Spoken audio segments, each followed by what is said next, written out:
करुणाताई, आज कोर्टामध्ये अनेक प्रश्न उपस्थित करण्यात आले. त्यामध्ये एक महत्त्वाचा प्रश्न होता की करुणा मुंडे या धनंजय मुंडेंच्या पत्नी आहेत का.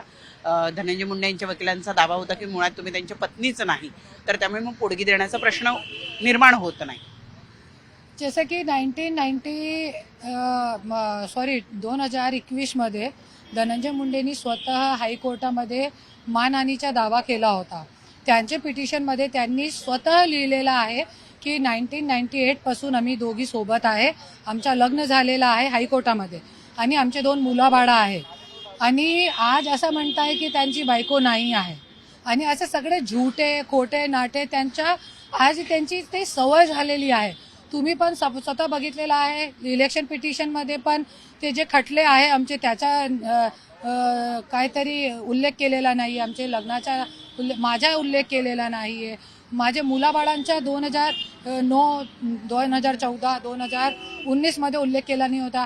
आता वाद झालेला आहे त्याच्यासाठी 2024 मध्ये माझ्या मुलाबाळांचं नाव टाकलं, माझं नाव नाही टाकलं.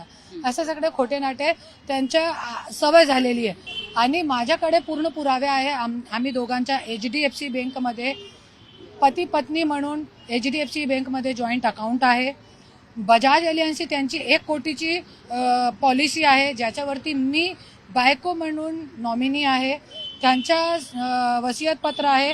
वसियतपत्र में त्यांनी स्वतः लिहून दिलेलं आहे करुणा मुंडे माझी पहिली बायको तसा. आणि त्या सादर करण्यासाठी जज साहेबांनी आम्हाला सांगितलेला 5 तारखेला आम्ही सादर करणार आहोत. तुमची मुळात ही केस या कोर्टामध्ये जी तुमची केस आहे ती केस काय आहे? ती पोटगी मिळण्याच्या संदर्भातली आहे, किती पोटगी मिळावी, की ती डोमेस्टिक व्हायलन्सच्या संदर्भातली आहे? नाही, डोमेस्टिक व्हायलन्स आणि पोटगी मिळण्यासाठी दोघांसाठी आहे. तो जसं की पोटगीसाठी मी 15 लाख रुपये दर महिना मागितलेले आहे. 2 लाख रुपये खालच्या कोर्टामध्ये आम्हाला मान्य केलेले न्यायाधीश साहेबांनी. त्यांचं असं म्हणणं आहे की मी आर्थिक बाजू माझी सक्षम आहे, त्याच्यासाठी देण्याची गरज नाही आहे. पण मी ज्या आज रेंटल इन्कम मला येते, आज 10-12 लाख रुपये येते मला रेंटल इन्कम, त्या अनुषंगाने आमची जे दरमहाचे आमचा जे खर्च आहे ते 15 लाख रुपये दर महिना आहे. ज्या मागणी मी केलेली आहे कोर्टामध्ये आणि ती मी मागणी करत राहणार. पण त्यांचं असं म्हणणं आहे की आता जसं तुम्ही स्वतःच म्हणता आहात की तुम्हाला रेंटल इन्कम आहे, त्याचबरोबर तुमच्या काहीतरी 15 कंपन्या सुद्धा आहेत, त्या कंपन्यांमधनं सुद्धा तुम्हाला इन्कम येतं. 15 नाही, 2 कंपनी आहे. त्यांचं असं म्हणणं आहे ज्याच्यामध्ये 1 कंपनीचा फक्त रजिस्ट्रेशन केलेलं आहे आणि जे दुसरी आमची कंपनी आहे जो आमची दोघांची आहे, 1 व्यक्तीसोबत मी उघडणार होती 1 कंपनी, त्याच्यामध्ये फक्त रजिस्ट्रेशन आहे पार्टनरशिपमध्ये, त्याच्यामध्ये काहीही झालेला नाहीये कामकाज सुरू. आणि जे आमची धनंजय मुंडेची आणि माझ्या नावावर जे कंपनी आहे Karuna Dhananjay Munde trades private limited, ज्याच्यामध्ये 2016 पासून काहीही उत्पन्न नाही आहे. आणि जे फक्त माझी रेंटल इन्कम आहे, रेंटल इन्कम मध्ये आमच्या घर मी चालू शकत नाही. 2 लाख रुपये महिना तो माझ्या घरची लोनची किस्त आहे, कुठे पूर्ण करणार. 30,000 रुपये महिना घरच्या बिल्डिंगचा मेंटेनन्स आहे. आणि मुलाबाळांची बेटी जे MIM कॉलेजमध्ये इतकी मोठी फीस आहे तिची. तर मग त्या संदर्भामध्ये आता कोर्टाने तुम्हाला काय सांगितलेलं आहे? पोटगी देऊ शकत नाही, डोमेस्टिक व्हायलन्सचा प्रश्नच येत नाही कारण तुम्ही पत्नी नाहीये असं त्यांचं म्हणणं आहे. डोमेस्टिक व्हायलन्स याच्यामध्ये लागू होत नाही असं त्यांचं म्हणणं आहे. त्यांचे वकीलचे असं म्हणणं आहे. म्हणजे जे न्याय आहे ते ऐका. जसे त्यांचे वकीलचे असं म्हणणं आहे, आमचा वकील 5 तारखेला आर्ग्युमेंट करणार आहे, त्यानंतर न्यायाधीश साहेब निर्णय घेणार आहे की बायको आहे की नाही आहे, मेंटेनन्स द्यायला पाहिजे की नाही पाहिजे. आता पुढचं 5 तारखेला तुम्ही काय काय पुरावे सादर करणार आहात? तुम्हाला विश्वास आहे का की 5 तारखेला या संदर्भातला निकाल येऊ शकतो? 100%. जसे की त्यांचे वकीलने सांगितलं की मी बायको नाहीये, तो पूर्ण पुरावे मी सादर करणार आहे. आमचे दोघांचं जॉईंट अकाउंट HDFC में, त्यांची पॉलिसी आणि जे आणखीन खूप पुरावे आहे माझ्याकडे, खूप काही जे 5 तारखेला मी सादर करणार आहे. पूर्ण मीडियावरती सांगू शकत नाही आणि तुम्हाला मीडियावरती पण त्या दिवशी देणार आहे मी ते पुरावे सगळे.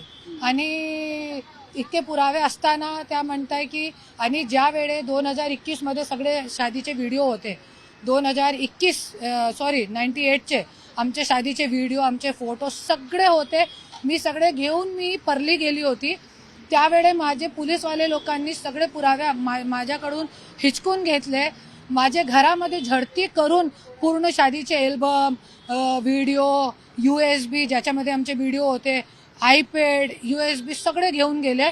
परली पोलीस स्टेशनमध्ये आहे, तिकडे पण मी ॲप्लिकेशन करून मागणी केलेली आहे की माझे जे आयपॅड, USB आहे मला द्या, मला कोर्टामध्ये सादर करायचे आहे माझे शादीचे व्हिडिओ.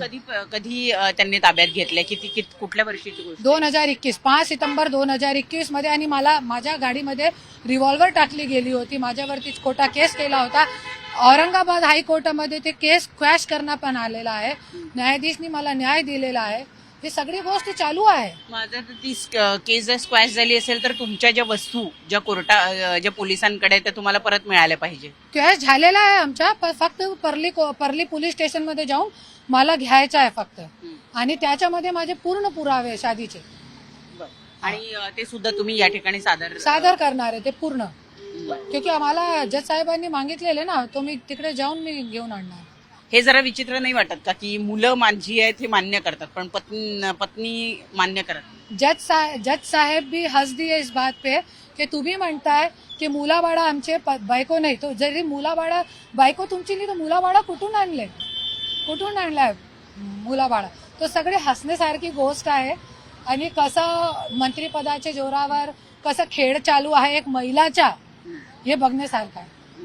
धन्यवाद आमच्याशी संवाद साधल्याबद्दल. तर यावेळी करुणा मुंडे ज्यांनी आज माझगाव कोर्टामध्ये खरं तर त्यांची केस होती आणि त्यांनी या ठिकाणी स्पष्ट केलेलं आहे की पुढच्या हिअरिंगमध्ये दूध का दूध पाणी का पाणी होईल. मी जर पत्नी नाही आहे तर मग मुलं जी आहेत ती त्यांची कशी असू शकतात असा सवाल त्यांनी उपस्थित केला. आणि माझ्याकडे मी पत्नी आहे हे सिद्ध करण्याचे शेकडो पुरावे असल्याचं सुद्धा त्यांनी या ठिकाणी सांगितलेलं आहे. व्हिडिओ जर्नलिस्ट गणेश काळेसह प्रणाली कापसे, न्यूज 18 लोकमत, मुंबई.